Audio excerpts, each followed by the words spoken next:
Periodontitis, osteoporosis, cytokines, vitamin D, and calcium? Why are they put next to each other? Do they have anything in common? Although this list may seem like a random compilation of terms, it is not all that random. Stay tuned to find out why. Over the past decade, there's been many debates regarding the association between osteoporosis and periodontitis. Osteoporosis is a disease that is characterized by the decrease in bone mass with decreased density and enlargement of bone spaces, producing brittleness. Periodontitis is the inflammation of supporting structures of the teeth and especially the periodontal membrane. In 2010, a group of scientists from Spain conducted a systematic review of clinical trials to analyze the relationship between osteoporosis and periodontitis.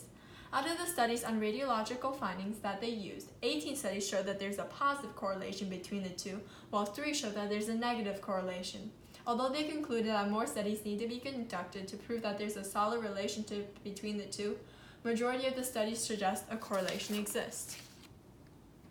Vitamin D helps our body absorb calcium from the food we ingest. We lose calcium through our hair, nails, and sweat. When we don't ingest enough calcium, it is taken from our bones. Long-term vitamin D and calcium deficiency can cause thin, brittle bones, aka osteoporosis. Recent studies show that vitamin D and calcium may also improve periodontal health because they can increase bone density. Vitamin D also inhibits cytokines and causes macrophages to release molecules that have anti-inflammatory effects, which may lower the chance of inflammation and reducing alveolar bone loss. Recent studies show that there may be a relationship between osteoporosis and inflammation. These studies show that people with osteoporosis also have high levels of pro-inflammatory bone resorption-inducing cytokines. These pro-inflammatory cytokines may also lead to alveolar bone loss, which is the fundamental sign of periodontitis.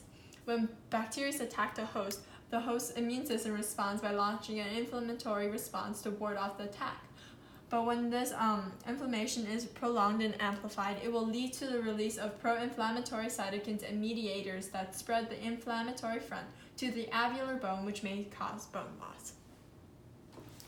Thank you for listening.